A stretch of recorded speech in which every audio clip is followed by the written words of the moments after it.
Assalamualaikum warahmatullahi wabarakatuh. Selamat sore, salam sejahtera untuk kita semua. Terima kasih pada Pak Ridwan Nugraha dari PT Badak yang sudah bersedia untuk menjadi narasumber tentang pengalaman implementasi alarm management system di PT Badak NGL. Terima kasih pada Pak Paul Wijaya yang sudah bersedia juga untuk menyampaikan statement pada acara knowledge sharing Badan Kejuruan Teknik Fisika BI sore hari ini, Selasa 12 Januari 2021. Terima kasih pada ibu-ibu dan bapak-bapak sekalian yang bergabung di acara sore hari ini. Seperti biasa, sebelum acara pokok kita mulai, kita awali dengan safety moment. Sore ini akan disampaikan oleh Pak Paul Wijaya. Silakan Pak Paul Wijaya. Terima kasih Pak Edi. Selamat sore Ibu Bapak sekalian. Oke, sudah share screen. Jadi sore ini saya akan mempresentasikan tentang kejadian kebocoran gas styrene di India. Kejadiannya pada tanggal 7 Mei 2020, jadi baru saja. Kurang dari 1 tahun. Lokasi pabriknya berada di pinggiran dari kota Visak. Jadi singkatannya tuh Visak, ini namanya panjang sekali, Visak Apartman, tapi biasa disebut Visak. Kejadiannya itu pada saat mau dijalankan kembali pabriknya setelah lockdown karena COVID-19. Jadi di India itu Maret 2020 dilakukan lockdown. Kemudian Mei pabrik ini akan coba dijalankan lagi dan terjadi kebocoran, akibatnya ada 11 orang yang meninggal dan ratusan lainnya terpaksa dikirim ke rumah sakit karena menderita sakit. Sedikit sejarah tentang pabriknya. Pabrik itu dibangun tahun 1961. Pada awalnya digunakan untuk membuat alkohol dari molasses tetes bulan. Kemudian tahun 67 dirubah menjadi pabrik untuk polystyrene dan kopolimernya. Dan LG dari Korea Selatan itu membelinya dari HPL, pemilik lamanya, Hindustan Polymer Limited, di tahun 97. Dan kemudian mengganti namanya menjadi LG Polymer. Ada video sedikit. Sorry, belum full screen.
Kejadian ini mengingatkan negara India akan kejadian Bhopal di tahun 84 yang menewaskan ribuan orang. Beberapa data tambahan, jadi 11 yang meninggal dan di sini dikatakan 1.000 yang sakit. Dan penduduk terpaksa dievakuasi sampai radius beberapa kilometer dari pabrik. Dan styrene ini memang neurotoksin dan juga tadi disebutkan menyebabkan kanker juga, tapi dalam kejadian ini yang penyebab utamanya adalah neurotoksin. Kemudian Perdana Menteri India membentuk komisi untuk menyelidiki kejadian tersebut. Laporannya dikeluarkan Juni 2020, jadi cukup cepat, dalam waktu 1 bulan sudah bisa dihasilkan. Dan kira-kira ringkasannya diberikan dalam investigasi chart ini, namanya fault tree diagram, diagram analisa penyebab. Dari situ terlihat bahwa bisa keluar dari tangki karena overpressure, ada tekanan berlebih karena ada temperatur yang naik karena terjadi reaksi polimerisasi di dalam tangki tersebut. Jadi di dalam tangki terjadi proses pembentukan polystyrene yang harusnya terjadinya di reaktor. Tapi karena sudah cukup lama, mungkin sehingga konsentrasi polystyrene cukup tinggi. Di sini dikatakan di fault tree diagram ini maksimum yang diizinkan itu 1000 ppm. Tapi dalam kejadian tersebut ternyata lebih, sehingga menyebabkan temperatur naik. Dan juga temperatur monitoringnya hanya 1 yang tersedia di tangki yang besar itu. Jadi kurang mencerminkan kondisi proses di dalam tangki tersebut sendiri. Kemudian juga beberapa analisa disebutkan ternyata tenaga kerja yang tersedia juga tidak kompeten. Kemudian tidak dilakukan penelitian atau studi mengenai bahaya-bahaya dari proses tersebut yang biasa disebut HACCP, bagian dari proses safety management. Mereka juga ternyata tidak cukup stok TBC. TBC ini bahan untuk inhibitor proses polimerisasi. Kalau ini digunakan maka proses polimerisasi bisa berhenti atau berkurang. Kemudian juga dari beberapa catatan, styrene itu harus disimpan pada suhu 20 derajat Celcius karena mudah menguap. Tapi pada tanggal 7 Mei itu terjadi kenaikan temperatur yang berlebihan karena runway reaction polimerisasi tersebut. Dan selama lockdown ternyata hanya 1 shift yang ditempatkan untuk monitor temperatur tangki dari 3 shift. Jadi hanya disediakan 1 shift karena memang ada pembatasan tenaga kerja yang dilakukan oleh pemerintah India. Tapi yang menarik adalah beberapa catatan yang dilakukan dari inspeksi sebelumnya, Departemen Tenaga Kerja, bahwa maintenance di pabrik tersebut sangat buruk. Kemudian juga ditemukan lapis dari tangki juga sudah rusak dan harus diganti. Itu tahun 2016. Tahun 2019 baru saja juga ditemukan ternyata water sprinkler. Jadi kalau dilihat di video tadi, di tangki tersebut dilengkapi dengan penyembur air yang gunanya untuk membantu menurunkan temperatur di tangki. Dan rekomendasi juga diberikan untuk membangun dinding di sekitar styrene tank tersebut untuk membatasi penyebaran uapnya kalau terjadi. Dan yang menarik adalah ternyata pabrik ini tidak atau bekerja tanpa izin lingkungan. Seperti di kita ada juga izin lingkungan sejak 2017, jadi sudah beberapa tahun dan mereka tidak punya izin lingkungannya. Jadi terlihat bahwa pengawasan dan juga pengelolaan pabrik itu cukup lemah. Itu saja dari saya, Pak Edi. Terima kasih. Baik, terima kasih Pak Paul Wijaya atas penyampaian safety moment-nya. Kita langsung aja mulai dengan acara pokok kita. Waktu kita serahkan pada Pak Ridwan Nugraha. Silakan Pak Ridwan. Baik, terima kasih Pak Edi. Selamat sore. Assalamualaikum warahmatullahi wabarakatuh. Waalaikumsalam warahmatullahi wabarakatuh. Ya, terima kasih kepada BKTF Pak atas kesempatannya kepada saya untuk bisa sharing pengalaman yang kami dapatkan ya terkait dengan alarm management system. Saya mulai share screen Pak ya.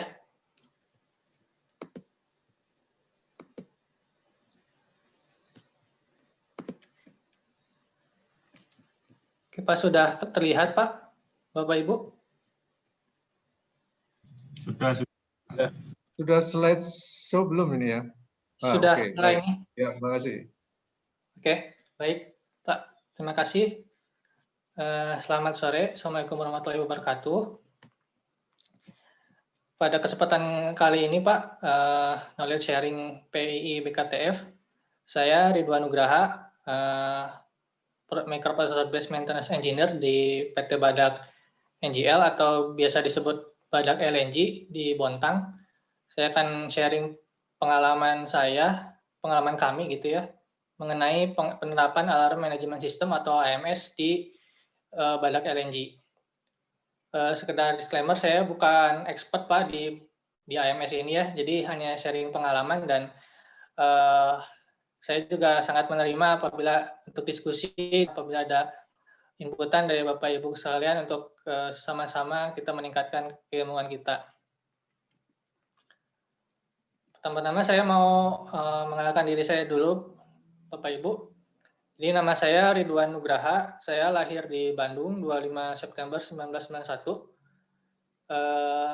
Saya lulusan Teknik Fisika ITB angkatan 2009, lulus tahun 2013. Dan di tahun yang sama, di bulan Desember, saya dapat kerja di PT Badak NGL atau Badak LNG sebagai instrumen engineer. Waktu itu instrumen engineer itu berada di Facilities and Project Engineering Section di Technical Department. Nah, saya lumayan lama sebagai instrumen engineer itu sekitar 4 tahun lebih gitu, hampir 5 tahun. Dan tahun 2018 saya pindah ke Microprocessor Based Maintenance Engineer di Instrument Section Maintenance Department. Nah, ini tugasnya adalah sebagai maintenance engineer terkait peralatan-peralatan yang based on microprocessor seperti DCS, PLC, dan lain-lain. Nah, pada saat tahun 2019 saya dapat kesempatan untuk mengambil program profesi insinyur UGM disponsori oleh perusahaan. Jadi tahun 2019 saya juga sekaligus juga mendaftar ke PII gitu. Saat ini saya masih sebagai Microprocessor Based Maintenance Engineer dan yang akan saya sharing ini sebenarnya bukan seluruh pekerjaan saya, tapi saya terlibat di AMS ini dalam tim gitu ya. Jadi ada pekerjaan yang rekan-rekan saya lakukan juga saya share di sini. Oke Pak, tadi seperti yang biasa kita lakukan Pak ya, tadi juga ada safety moment juga Pak. Saya mau menyampaikan safety moment, kalau di PT Badak itu istilahnya SHQ. Jadi SHQ itu Safety, Health, Environment, and Quality. Kalau di tempat lain mungkin ada HSEQ atau lain-lain gitu ya. Kalau di PT Badak kami menamakannya SHQ. Nah ini saya mau menyampaikan tentang pandemi COVID-19 yang masih berlangsung ya sampai saat ini. Mudah-mudahan segera pulih dan kembali normal. Nah, selama kita belum sampai ke titik normal tersebut, kita jangan kendor 3M, yaitu menggunakan masker, mencuci tangan pakai sabun, dan menjaga jarak minimal 1,5 sampai 2 meter. Serta tetap patuhi protokol kesehatan, seperti yang disampaikan di flyer ini ya, dari Kemenkes Republik Indonesia. Oke Pak, ini adalah agenda presentasi saya untuk kali ini Pak. Jadi mungkin tanya jawab di akhir, tapi kalau misalnya ada yang mau ditanyakan di tengah, jadi saya tidak masalah gitu. Jadi akan saya tentang pendahuluan, kemudian pendahuluan itu tentang latar belakang segala macam, kemudian beberapa teori tentang alarm management system, kemudian fase-fase implementasi AMS di Badak LNG, dan akhirnya kesimpulan. Pertama saya menjelaskan tentang pendahuluan. Ini adalah latar belakang, Pak. Ini jadi pada tahun 2012 dilakukan audit mengenai sistem alarm di Badak LNG, dan ketika itu badan ini diketahui ada indikasi beberapa area itu mengalami alarm flooding. Saat itu sekitar 10.000 alarm per hari. Nah, akibat dengan adanya alarm flooding ini cukup mempengaruhi pekerja operator gitu. Operator jadi kurang sigap uh, karena terbiasa mendengar bunyi alarm gitu, sehingga apabila alarm itu bukan dari alarm palsu gitu, itu tidak langsung bisa merespon dengan baik gitu. Dan juga apabila ada alarm yang penting, kadang-kadang tertutup oleh alarm yang chattering alarm istilahnya itu yang muncul sering muncul gitu, dan sebenarnya harus di istilahnya benerin dulu gitu supaya tidak muncul terus. Nah, ini adalah akibatnya adalah operator kurang sigap dan juga mempersulit saat troubleshooting. Troubleshooting khususnya bagi engineer ya, apabila ada masalah di lapangan, kita membutuhkan data alarm. Nah, untuk melakukan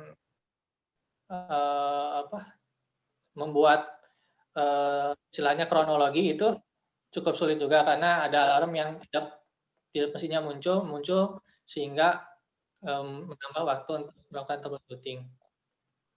Ini adalah contoh alarm flooding di layar ya Pak ya. Nah, kemudian oleh karena itu Pak, perlu suatu sistem manajemen untuk memastikan sistem alarm dapat bekerja seefektif mungkin. Kenapa sistem manajemen? Karena kita tidak hanya ingin bagus itu hanya sementara saja gitu, tapi berkelanjutan.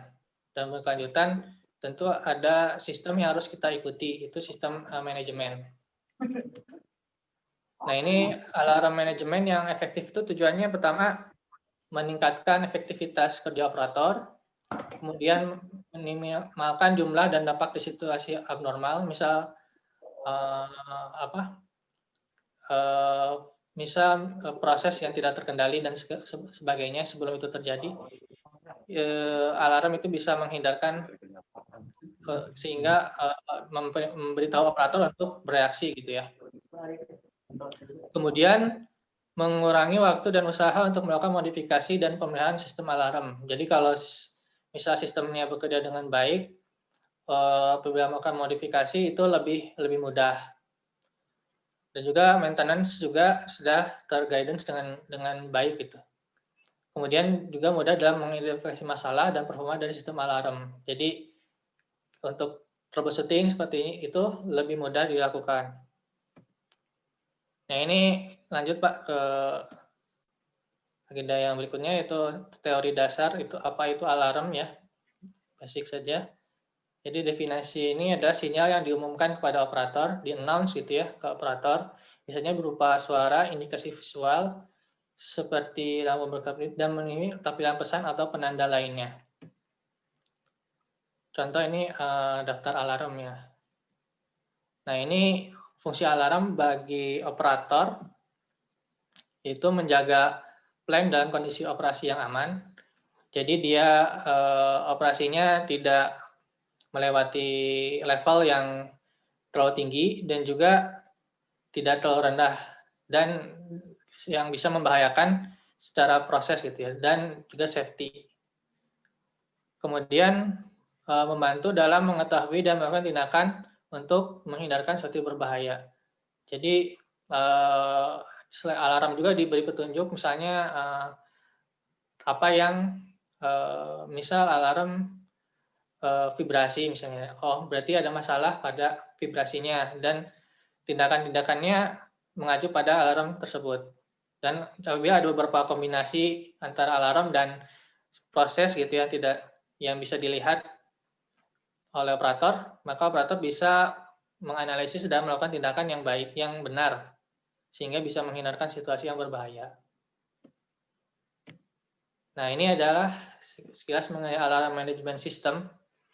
Definisi ini saya ambil dari ISA ya, ISO 182, itu sistem pengolahan alarm yang terdiri dari sekumpulan praktek dan proses secara berkelanjutan untuk meyakinkan bahwa sistem alarm bekerja dengan secara efektif.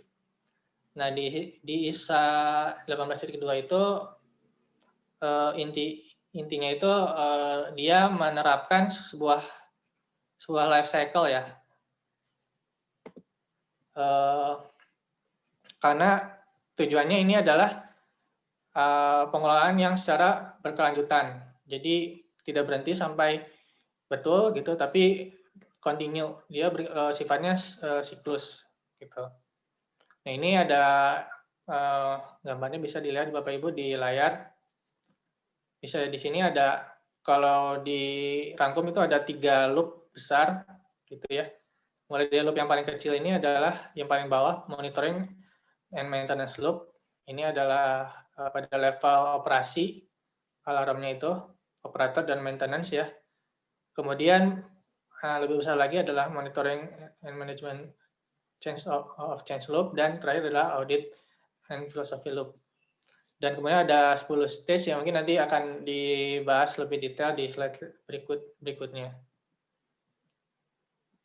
Nah, ini yang pertama ini Pak, sekilas tentang loop-nya itu ya. Loop-nya ini paling bawah ini dia ada operation, maintenance, kemudian ada monitoring and assessment. Jadi tujuannya adalah mengidentifikasi masalah pada sistem alarm untuk dilakukan langkah maintenance. Misal ada alarm yang muncul terus, bukan karena proses operasi, misalnya karena ada equipment yang fail, transmitter yang fail misalnya, atau settingnya yang misalnya settingnya tidak sesuai seharusnya gitu, maka langsung bisa dilakukan langkah maintenance, itu perbaikan atau penggantian gitu, tergantung masalahnya. Kemudian yang lebih besar lagi adalah monitoring and management of change loop. Dulu kan apabila dalam monitoring berarti desain alarm belum sesuai dengan filosofi alarm. Nah, ini karena kita di awal itu mendefinisikan filosofi alarm, apa yang kita definisikan, mulai dari priority alarm, kemudian frekuensi alarm itu muncul itu di awal gitu ya, di filosofi alarm. Nah, apabila itu ada tidak sesuai, maka dilakukan penggantian dan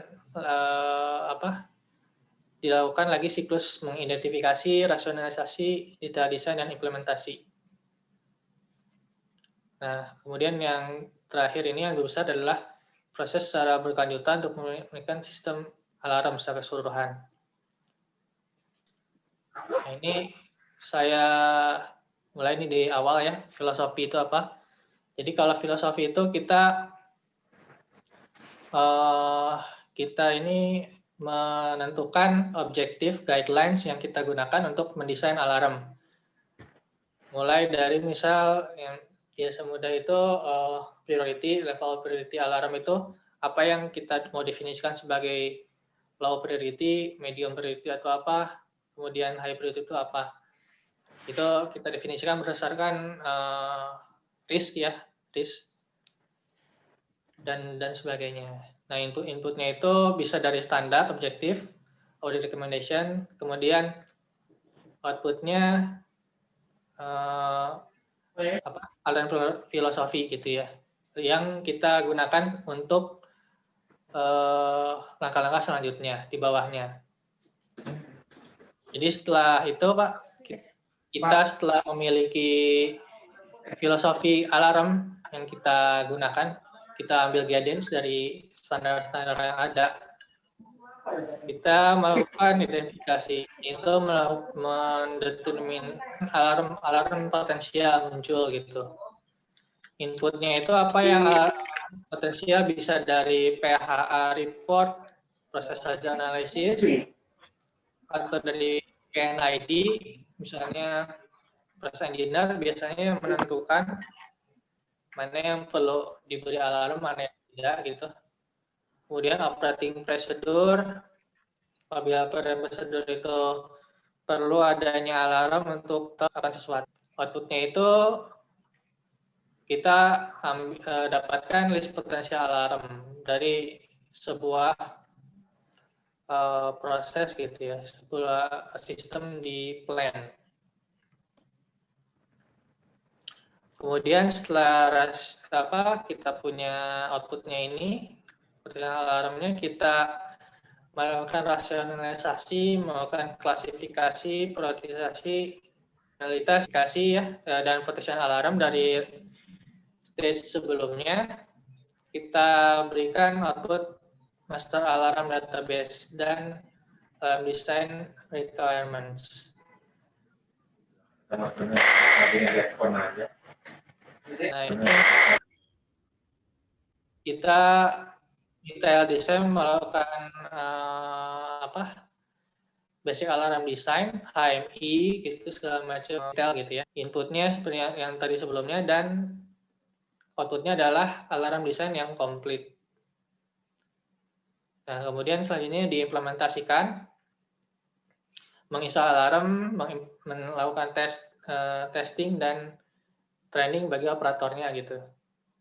Nah, inputnya itu adalah yang tadi di level sebelumnya, complete alarm design dan master alarm database. Outputnya adalah operational alarm dan alarm response procedure. Ini diberikan pada operator yang ada di level bawahnya ini. Jadi, operator ini melakukan aktivitas yang merespon alarm karena sudah tahu apa yang dilakukan apabila terjadi alarm. Kemudian inputnya itu adalah operation alarm dan prosedur alarm seperti apa. Outputnya kita tulis dapat alarm data ya, karena ini sudah melakukan proses di lapangan. Nah, setiap operation itu dalam rentang waktu tertentu gitu ya, operation plan itu berjalan, tentu ada monitoring assessment terhadap alarm data yang muncul di plan. Nah, inputnya itu ada alarm data dan alarm filosofi, kita bandingkan dengan alarm filosofinya, dan kemudian alarm monitoring reports and proposed change. Nah, ini ada dua jalur ya, bisa kita hanya cuman report aja gitu ya, report, atau misalnya change itu apakah perubahan atau misalnya perbaikan. Kalau perbaikan saja kita berikan ke maintenance, tapi apabila ada perubahan yang mendasar kita ke loop yang di atas ini, yaitu melakukan modifikasi. Nah, ini makanya di input ini ada alarm filosofi untuk memastikan bahwa sistem alarm itu masih berjalan dalam alarm filosofi yang dipegang oleh dalam desain. Nah, yang ini maintenance. Maintenance ini melakukan repair atau replacement dan probability testing untuk memastikan equipment yang memberikan input alarm ke sistem control system selalu bekerja dengan baik. Inputnya itu bisa dari alarm monitoring report dan alarm filosofi, itu dari report dari fase sebelumnya ini, dan outputnya itu alarm data. Harapannya alarm datanya itu lebih baik dibandingkan sebelum dilakukan maintenance. Nah, apabila monitoring dan assessment itu diketahui bahwa ada proses yang tidak sesuai dengan filosofi spesifikasi alarm itu, maka kita rencana membuat manajemen of change atau MOC gitu.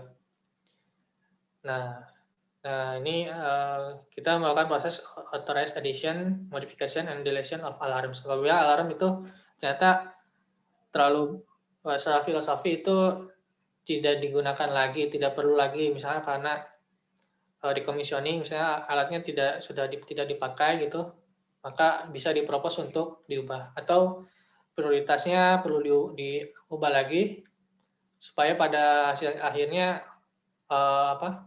operator itu dapat mendapatkan alarm-alarm yang memang diperlukan dan tidak sibuk untuk melakukan respon terhadap alarm yang tidak diperlukan. Nah, outputnya itu adalah alarm change. Nah, ini bisa kita melihat bahwa alarm itu perlu diperbaiki, diubah Nah, dan ini akan loop ya, jadinya nanti proses identifikasi lagi, rasionalisasi, detail design, dan implementation lagi. Dan terakhir ini adalah audit. Ini adalah product audit of alarm management process. Ini untuk keseluruhannya. Nah, ini tadi untuk alarm manajemennya kita ambil dari ANSI garis miring ISA 18.2. Kalau untuk spesifik alarm bisa referensi ke EMUA 191. Alarm System, A Guide to Design, Management, and Procurement. Ini petunjuk ini didesain lebih praktikal, disusun oleh para users ya, atau pelaku industri. Ini cakupan guidance-nya adalah desain sistem alarm dan penggunaannya, operasi sistem alarm dan optimasi performanya, kemudian spesifikasi dan petunjuk untuk pembelian alarm sistem yang baru. Jadi ini ada guidance untuk membangun sistem alarm yang baru. Tujuannya ini adalah sistem alarm yang lebih mudah digunakan dan dapat beroperasi secara lebih aman dengan biaya yang lebih efektif atau cost efektif. Nah, itu sekilas tentang alarm manajemen ya, sistem ya. Kemudian ini adalah karena kita membahas tentang pengalaman di PT Badak, sekilas ini tentang sistem kontrol di Badak LNG. Nah, kita Badak LNG memiliki 3 sistem kontrol utama, yaitu Distributed Control System atau DCS, Emergency Shutdown System atau ESD, dan Hazard Monitoring Control System atau HMCS. Nah, DCS ini melakukan fungsi sebagai basic process control system atau BPCS dan juga proses activity system ya. Di sini di Badak masih menggunakan filosofi seperti itu. Dan ini tiga-tiganya ini terpisah satu sama lain, hanya komunikasi saja. Nah, ini DCS sebagai sistem kontrol proses yang mana operator proses berinteraksi secara terus-menerus. Kalau yang ESD itu diperlukan apabila perlu emergensi melakukan shutdown plan. Sedangkan yang hazard monitoring control system itu tanggung jawabnya fire and safety. Fire and safety sekarang di bawah CQ departemen, di mana operatornya berbeda. Dan ini memantau fire equipment di PT Badak dan melakukan memonitor potensi fire ya, mulai dari gas detector, equipment itu, spill detector, dan sebagainya. Nah, yang alarm management system ini ditetapkan hanya di ini ya, DCS, Distributed Control System, sebagai basic process control system yang paling sering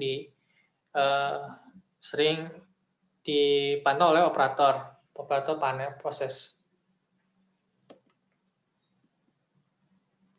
Kemudian ini sekilas tentang area operasi DCS di Badak LNG, Bapak Ibu. Jadi Badak LNG ini bukan yang paling update sih. Kalau bisa lihat di sini ada 2 control room Pak ya. Control room ini saya di tempat di sini nih, di tengah ini. Yang warna kuning adalah main control room 1 dan yang biru muda ini main control room 2. Yang main control room 1 ini dia areanya adalah straight loading, utilities, kemudian train A, B, C, dan D. Nah, train A, B, dan D ini sudah akan melewati tahap decommissioning ya, karena ada penurunan feed gas di Badak. Jadi dari semua train sekarang yang aktif malah hanya 3 train dengan 2 yang berjalan gitu ya. Nah, ini train C sekitar awal tahun lalu, mulai dari tahun lalu itu minimum maintenance juga sih sekarang. Nah, jadi area main control room 1 ini relatif ya tidak sebanyak yang main control room 2 gitu ya. Itu 1 train C, dan fast loading. Kemudian di main control room 2 ini ada lebih banyak, utilities 2, kemudian train EFGH.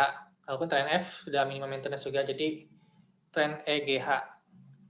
3 tren yang sekarang bergantian beroperasi ya, dengan 2 tren yang berjalan. Nah, ini sekilas area operasi dari DCS di Badak LNG. Jadi DCS lokasinya di main control room masing-masing area. Nah, ini saya akan menjelaskan tentang fase-fase implementasi AMS di Badak LNG. Nah, ini kami bagi istilahnya beberapa fase gitu ya untuk menerapkan AMS. Mulai dari tahun 2012 itu ketika audit itu muncul, jadi pertama itu mengembangkan alarm management life cycle, kita mulai sadar mengenai alarm management system, kemudian standar-standar yang menjadi referensi seperti ISA 18.2, kemudian EMUA 191. Kemudian di tahun berikutnya mulai mengimplementasikan AMS itu, siklusnya itu, life cycle-nya itu di train E dan surge loading area setelah 2 tahun. Kemudian pada tahun 2015 ini mulai mencoba menggabungkan dengan area-area lain, tidak hanya train E.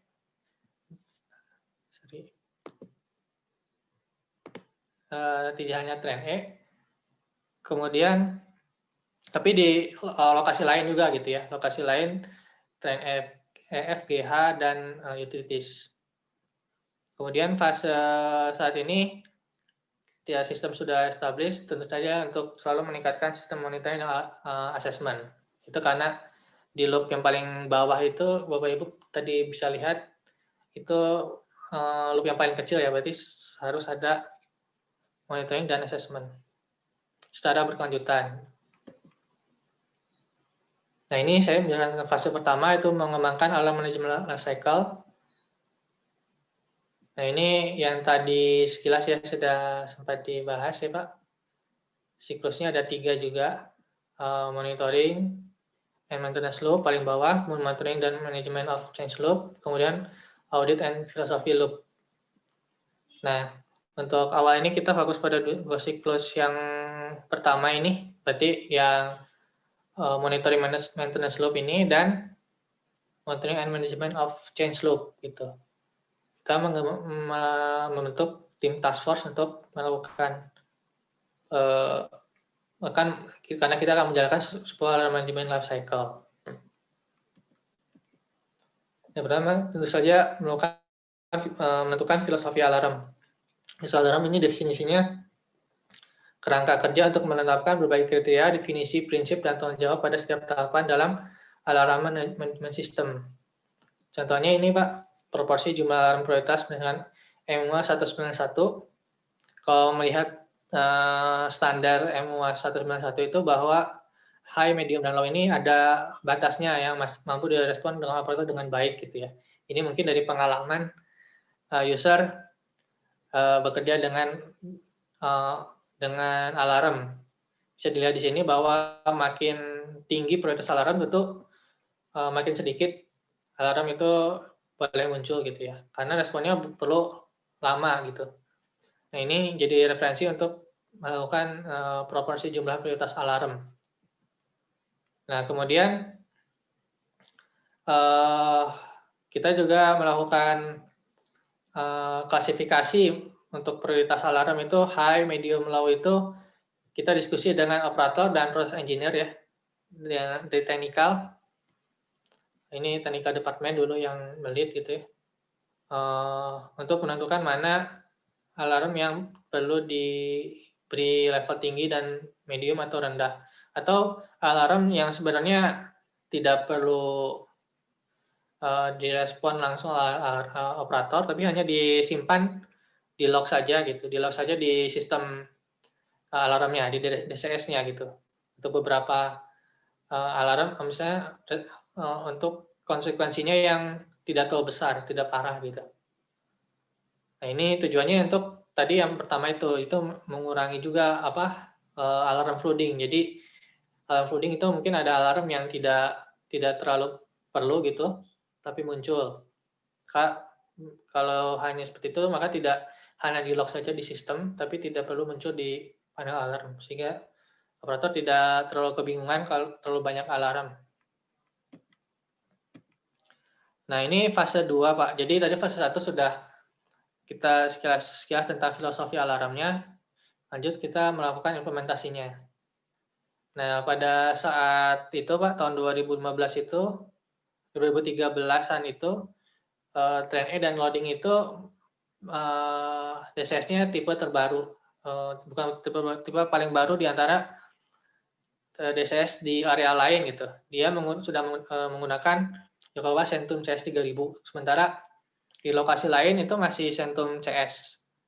Nah, di Centum CS 3000 ini sudah ada data historian yang bisa diambil secara manual dan diolah secara manual menggunakan Microsoft Excel. Nah, jadi waktu itu awal-awal masih melakukannya secara manual, copy dari kami pakai Yokogawa, berarti dari HIS-nya ya, Human Interface Station. Nah, kemudian kami list mana alarm yang paling banyak muncul, kemudian mana yang perlu dirasionalisasi lah istilahnya gitu ya. Nah, data-data tersebut dianalisis untuk meningkatkan performa sistem alarm sesuai tahap-tahap alarm manajemen life cycle. Nah, ini kita mulai identifikasi sesuai alarm manajemen life cycle, Pak ya. Jadi data alarm dikumpulkan, kemudian pengolahan data dan tinjau ulang, kemudian akhirnya punya daftar alarm bad actor dan potensial. Ini kami secara manual waktu itu, jadi tiap tag itu di list mana yang paling sering muncul gitu ya, terutama yang sering muncul. Terus dilihat pada condition-nya, saat ini priority-nya itu apa gitu. Kemudian apakah dia menyebabkan trip atau tidak, dan konsekuensinya apakah serius, moderate, atau minor. Nah, apakah dia unik? Unik itu berarti dia mestinya tiap alarm itu unik, itu tidak redundant. Kalau redundant nanti apabila ada satu kejadian 2 alarm yang muncul dan itu dihindari. Kemudian ada jadi ini kita lakukan identifikasi ini bersama-sama ya antara technical, department, maintenance, dan operation. Jadi semua ini didiskusikan. Tag ini setelah kita dapat bad actor-nya itu ya, yang tadi yang banyak itu, ini contoh 3 paling banyak misalnya, dan dianalisis. Dan dianalisis, misal kemudian action-nya itu apa gitu yang dilakukan operator, kemudian berapa waktunya yang diperlukan untuk merespon, dan frekuensinya apakah apa yang benar-benar perlu itu perlu banyak atau tidak gitu ya. Nah, akhirnya kita pada terakhirnya itu kita dapat diskusinya priority-nya harusnya apa gitu. Ternyata yang nomor 2 ini hanya low saja gitu. Atau bisa juga seperti yang tadi ada log gitu ya. Misalnya log itu berarti tidak perlu muncul di jendela operator. Nah, akhirnya ini yang jadi output. Nah, kemudian rasionalisasi, kita sudah tahu new priority gitu. Nah, ini adalah perbaikan alarm yang belum sesuai dengan evaluasi alarm sehingga dapat menentukan jumlah alarm hingga tergolong manageable. Nah, ini apabila salah satunya yang mengubah prioritas alarm gitu ya. Kemudian juga fungsi alarmnya apa gitu, mungkin ada fungsi alarm yang redundant gitu. Kemudian area proses, pastikan alarm itu memang sesuai dengan areanya. Dan operator yang melihat itu memang operator yang bertanggung jawab terhadap area tersebut. Jadi kadang-kadang ada alarm yang nyasar gitu ya, istilahnya dari area lain gitu, bisa start loading muncul di train E gitu, di monitor train E. Nah, itu yang bisa mengganggu juga. Jadi itu dibenahi supaya alarm itu benar sesuai dengan operatornya. Kemudian melakukan set point range deadband. Ini itu ya, setting high low-nya alarm. Kemudian apakah perlu timer on off delay supaya tidak terjadi chattering alarm, dan juga block logic ya. Ini Nah, ini hasil implementasinya, Pak. Setelah kita implementasikan, perubahan yang direkomendasikan berdasarkan hasil rasionalisasi. Dan akhirnya pada saat itu kita bisa mengurangi jumlah alarm yang sebelumnya di atas 10.000 per hari itu menjadi kurang dari 300 atau sekitar 300 alarm per hari. Dan juga area side loading malah lebih kurang dari 300 alarm per hari. Ini tampilan gambarnya. Nah, kemudian yang fase 3, Pak, tadi saya jelaskan tentang fase 2 yang pengambilan datanya secara manual. Nah, ini adalah masalah fase sebelumnya, yaitu data alarm hanya pada area tertentu, yaitu trend echo dan trend E dan select loading ya. Nah, kemudian pengambilan dan pengolahan data masih manual. Nah, ini kita perlu akuisisi data untuk seluruh area PT Badak.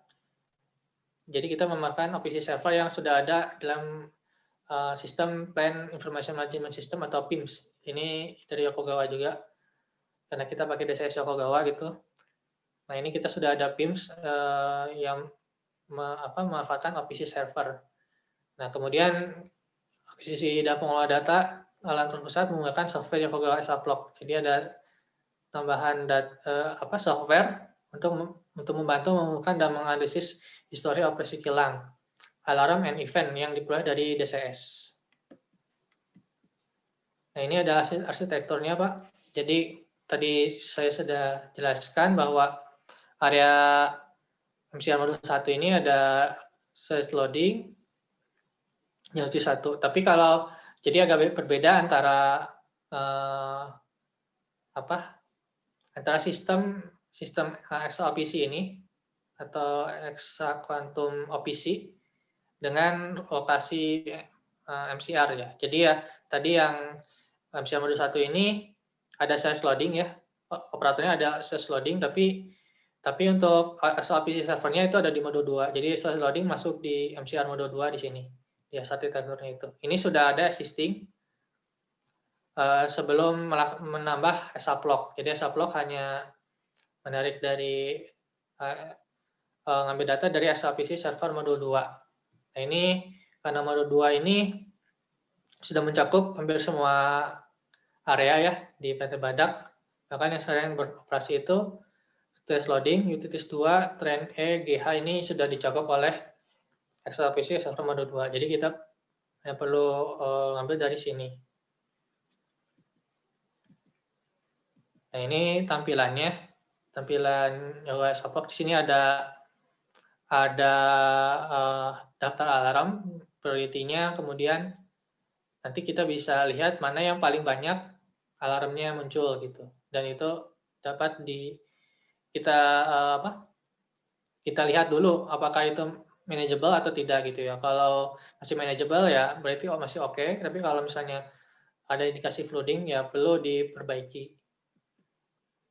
Nah, itu dari Exaplog ini sudah bisa dilakukan beberapa area sekarang.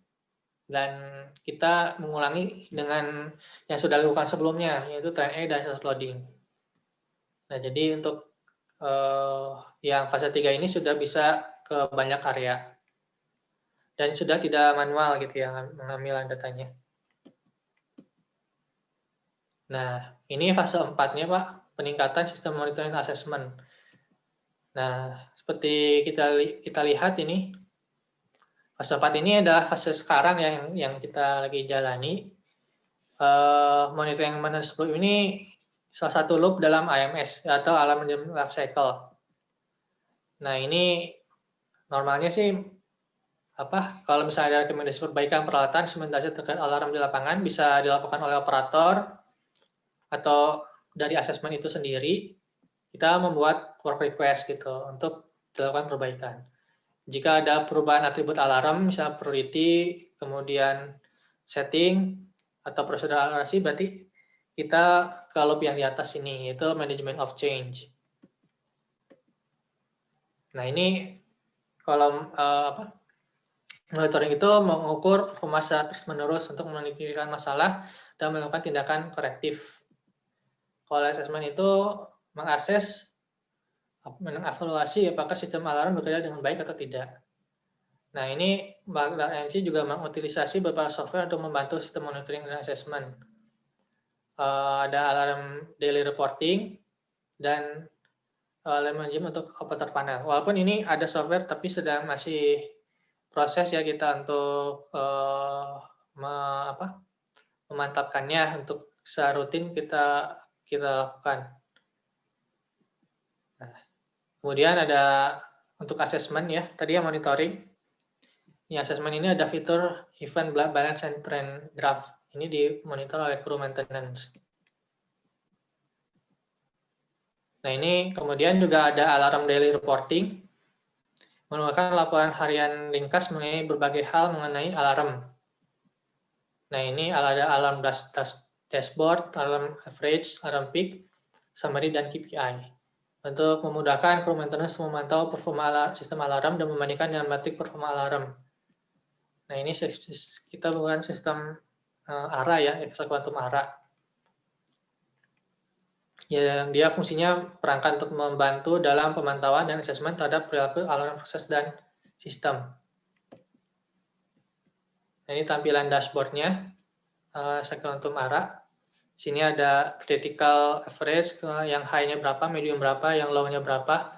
Kemudian ada harian, dan di sini ada long standing alarm, kemudian chattering alarm, bad actors-nya yang mana gitu. Dan ini ditampilkan di dalam dashboard. Ini membantu rekan-rekan maintenance untuk melakukan monitoring dan assessment. Nah, ini kemudian dibandingkan dengan metrik performa alarm ya. Ini targetnya sesuai standar ISA 18.2. Nah, ini apakah perlu dilakukan perbaikan atau tidak? Referensinya ke sini gitu ya.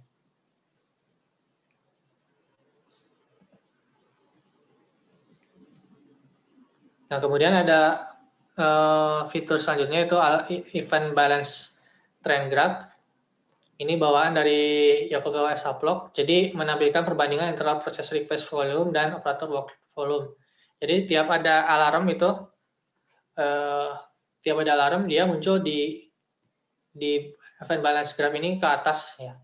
Dan mestinya setelah alarm muncul, operator melakukan respon, entah mengubah set point gitu atau mengubah manipulated variable. Maksudnya di plan itu apakah dia menaikkan set point levelnya dikurangin gitu, atau misalnya control valve-nya ditutup atau dibuka gitu.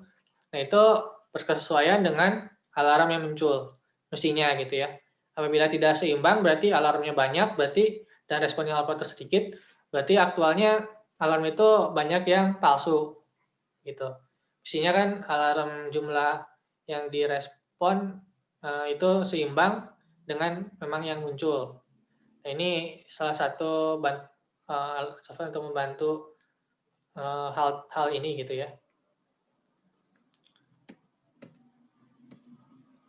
Nah, ini untuk operator panel ini kita masih perlu sosialisasi kepada operator, itu belum semua bisa dilaksanakan. Ini lumayan lumayan baru bagi operator mungkin ya, yang biasanya melakukan mengoperasikan kilang.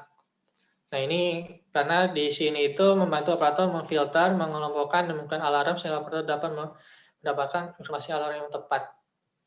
Ini ada Yokogawa CAMS. Fitur-fiturnya adalah filtering, bisa memilah alarm berdasarkan atribut alarm tersebut, kemudian melakukan sorting, menggunakan pesan alarm semua atribut sesuai dengan keperluan operator.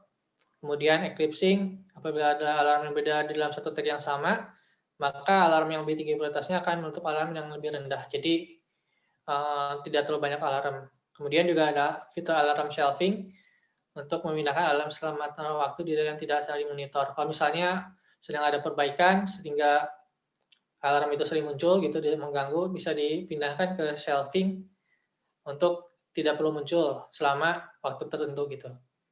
Nah, selama maintenance itu dilakukan. Kemudian operator dapat mengintervensi sistem alarm. atau real time alarm management. Nah itu tapi kita masih in progress untuk mengimplementasikan itu semua karena kita ada kondisi dan yang diharapkan kondisi saat ini gitu ya.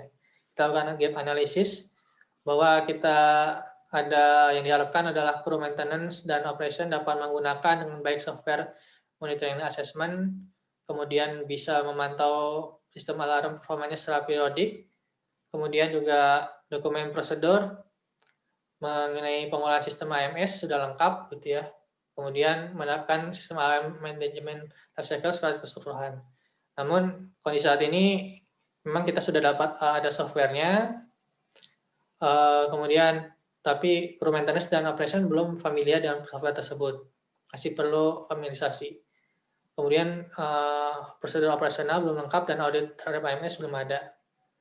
Nah ini gapnya ini adalah peningkatan skill dan kompetensi kru maintenance dan operation dalam pengelolaan sistem AMS dan software-softwarenya. Kemudian pembuatan prosedur untuk menjalankan pekerjaan terkait alarm management system, baik operator maupun maintenance gitu ya. Kemudian audit yang AMS secara keseluruhan. Nah, kita rencanakan jadi roadmap istilahnya kita buat rencana mulai dari beberapa step ini, mungkin beberapa tahun ke depan, memperoleh familiarisasi kru instrumen, pemantauan sistem alarm secara periodik, kemudian pembuatan prosedur sebagai kru operation dan maintenance. Kemudian lanjutnya setelah terutama dari kru maintenance sudah bisa bekerja, kita bisa mulai lanjut ke untuk operator gitu ya. Operator, kita training dulu operatornya, kemudian kita lakukan pilot project, sampai mulai paralel kita lakukan audit. Kemudian, nah kalau sudah komplit, kita bisa lakukan alarm management secara keseluruhan gitu ya. Yang terutama yang fase yang yang loop yang operation dan maintenance gitu ya. Yang jadi kita fokus penguatan dalam 3 step ini. Nah, ini simpulan terakhir. Jadi, memang penerapan AMS ini membutuhkan kesiapan dari berbagai lini sehingga membutuhkan proses dan waktu untuk penerapannya. Nah, kemudian secara umum Badak Energi itu melewati 4 fase dalam penerapan AMS yang tadi sudah dijelaskan. Mulai dari pertama membentuk alarm management life cycle, kemudian implementasi di 2 area, kemudian integrasi, dan yang terakhir penguatan asesmen dan monitoring. Nah, ini langkah-langkah ke depan yang perlu kami lakukan. Pembuatan prosedur, instruksi kerja untuk menjalankan pekerjaan terkait software alarm management, kemudian pemanfaatkan alarm management untuk operator panel yang tadi perlu training segala macam. Kemudian sistem audit yang baik dan percaya untuk mengevaluasi filosofi alarm yang ada saat ini. Nah, itu saja Pak, presentasi dari saya. Silakan saya kembalikan ke Pak Edi. Assalamualaikum warahmatullahi wabarakatuh. Waalaikumsalam warahmatullahi wabarakatuh. Terima kasih Pak Ridwan Nugraha yang sudah menyampaikan presentasinya tentang pengalaman penerapan alarm management system ya di Badak LNG. Ya. Kita lanjutkan dengan diskusi ya, tanya jawab. Kita lihat yang ada di chat dulu ini. Kita berharap ini nanti muncul pertanyaan-pertanyaan di chat. Nanti saya bacakan pertanyaannya. Silakan dijawab oleh Pak Ridwan Nugraha ya. Yang pertama ini pertanyaan dari Pak Paul Wijaya. Di dalam penyusunan prioritas alarm, bagaimana menentukan level konsekuensinya? Apakah dikaitkan dengan kejadian terburuk yang mungkin terjadi? Ya, betul Pak. Jadi ini mirip PHA ya Pak ya. PHA analisis proses hazard analisis. Jadi kita waktu itu kita libatkan operator yang memang tahu dia di lapangannya gitu ya. tentang alarm itu bagaimana meresponnya dan biasanya apakah itu konsekuensinya seperti apa. Dan juga ada proses engineer untuk menganalisis dari sisi safety-nya juga dan resiko-resikonya. Dan tentu saja alarm itu biasanya ada dua ya Pak ya. Misalnya dia secara safety dia berbahaya, dia bisa membuat potensi fire gitu atau catastrophic event gitu. Itu berarti dia konsekuensinya tinggi. Atau yang kedua itu kalau dia membuat masalah produksi, misalnya jadi trip gitu, jadi tidak produksi. Nah itu jadi alasan untuk kita menentukan prioritas alarm. Jadi terutama sih itu ya dari sisi safety, mengganggu safety atau mengganggu produksi. Nah, detailnya itu dari proses engineer yang melakukan klasifikasinya gitu. Tapi guidance-nya juga dari operator, apakah operator itu apakah alarm tersebut perlu langsung direspon atau segera direspon. Kalau semakin dia berbahaya dan harus segera direspon, berarti high gitu levelnya. Kira-kira begitu Pak Edi dan Pak Paul ya Pak. Oke, kita lanjutkan nih pertanyaan dari Pak Sukamto Agung. Izin bertanya, Ya. 1. Berapa perbandingan jumlah alarm yang di-assign di setiap priority? Contoh, priority 1, 20%, priority 2, 40%, dan seterusnya. Nomor 1 dulu, ini pertanyaannya. Ini ada 3. Oh, baik Pak. Oh, yang itu ya satu-satu. Baik Pak, jadi sebenarnya kita tuh targetnya itu ini sih Pak ya. Targetnya itu ini sebenarnya target bukan panduan untuk menentukan berapa prioritasnya Pak ya. Tapi yang baik itu menurut standar MOA itu high itu 5 saja per shift gitu per 8 jam gitu ya. Benar-benar high. Kalau medium itu per jam itu 2 gitu ya dan low itu 10. Nah, ini untuk presentasinya itu tidak bisa lihat di sini aja sebagai panduan bahwa low itu harus kalau di sini 5 kali dari medium gitu ya. Nah, kalau 5 kali dan high itu malah kalau 5 saja per 8 jam berarti 1 jam itu 5 per 8. Itu bisa jadi panduan sih Pak. Cuman prakteknya kan kita lihat juga selain jumlah ini Pak, proporsi ini, tapi juga aktual memang keperluan dari alarm itu gitu. Alarm itu misalnya memang low, kalau memang low-nya banyak sekali ya nggak apa-apa gitu, misalnya lebih dari sini gitu. Atau mediumnya agak banyak, kalau memang proses itu diperlukan. Nah ini baru ketahuan kalau kita misal implementasikan gitu, dan aktualnya misal yang low-nya atau yang high-nya kok sering terus gitu. Dicoba dilihat dulu high itu benar-benar high atau sebenarnya itu bukan high tapi medium gitu. Nah, jadi memang proporsinya Pak, persennya sih kita nggak ada patokan sih Pak. Jadi cuman dari jumlah itu jelas yang low itu bisa dibilang 5 kali lipat dari medium, dan yang high itu kalau ini rule of thumb-nya berarti 2 kali lipat lah ya, 2 atau 3 kali lipat dari yang high. Tapi ya itu sebagai guidance saja sih Pak. Nanti siklus itu berjalan, nanti ketahuan mana yang high itu benar-benar high, mana yang bukan. Itu aja sih mungkin yang bisa saya jawab ya. Oke, kita lanjutkan pertanyaan nomor 2. Apa atau bagaimana metrik yang diterapkan untuk menentukan bahwa alarm manajemennya sudah sesuai harapan? Nah, itu Pak dari ini sebenarnya dari